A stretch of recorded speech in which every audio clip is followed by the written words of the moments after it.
All right, hello everyone. Welcome to our 30th video session. Today we're going to be solving a series of challenges for Lilia Pozos, who's the founder of Your Green Mermaid. But ultimately, we're solving a challenge for Lilia Pozos today. But Your Green Mermaid is a platform about sustainable lifestyle, zero waste, and non-toxic beauty. Their mission is to raise awareness about climate change, the environment, and plastic pollution. They recently launched a line of eco-friendly products that are 100% ethically made and sustainably sourced. They also host events around these topics and educate people on how to recycle correctly and transition to a more eco-friendly lifestyle. Can you outline some challenges that you're facing? I know you gave us like three or so sentences about different challenges you're facing, but if you wanted to start with the first one and then we can start with our feedback session from there, that would be great.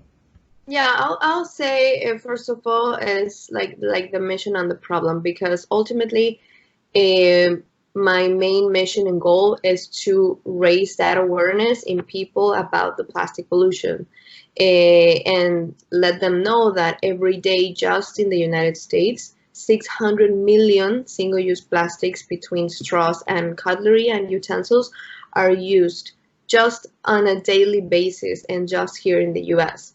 And actually, 2018 was the first year where straws and plastic cutlery ranked into the top 5 of most polluting items in the coasts in the world. So, but I know that, and my goal and my mission is to tell people what is the problem, because like this. When I moved here from Mexico, I was like overwhelmed of the overconsumption culture of everything, of fashion, of food, or now next week is Thanksgiving, and in Thanksgiving, more than 30% of the food is actually wasted. So all this around sustainability and about how to be more conscious, it's one of the challenges that I've seen a lot, because people are very used to what they do every day, and all that is convenient, like plastic, where you can use just once and then throw it away, and you don't need to clean it, you don't need to do anything else. So like changing that mindset of the people, telling them, okay, you need to switch your activities or your habits in order to be less convenient, because it's not convenient to carry your own water bottle. It's easier to just grab a plastic bottle, then drink it, and then throw it away. So for me, that's kind of difficult to tell people, stop what you're doing, and then change your habits, in order to be more sustainable. That's one thing I was thinking too, because this is such a big issue that infiltrates every area of life, it can be really overwhelming to talk about the million different problems that fall under the climate change and waste umbrella.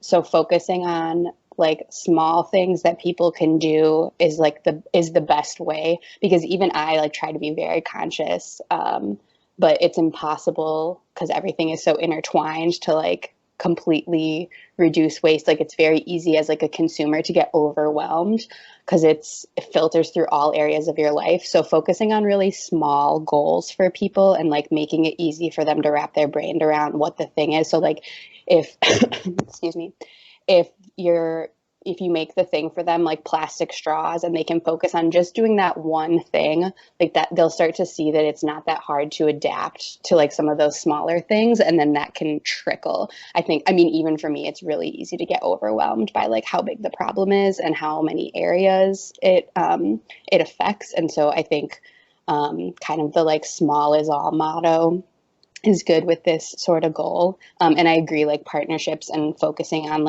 kids education is a good way to get that stuff to kind of filter through.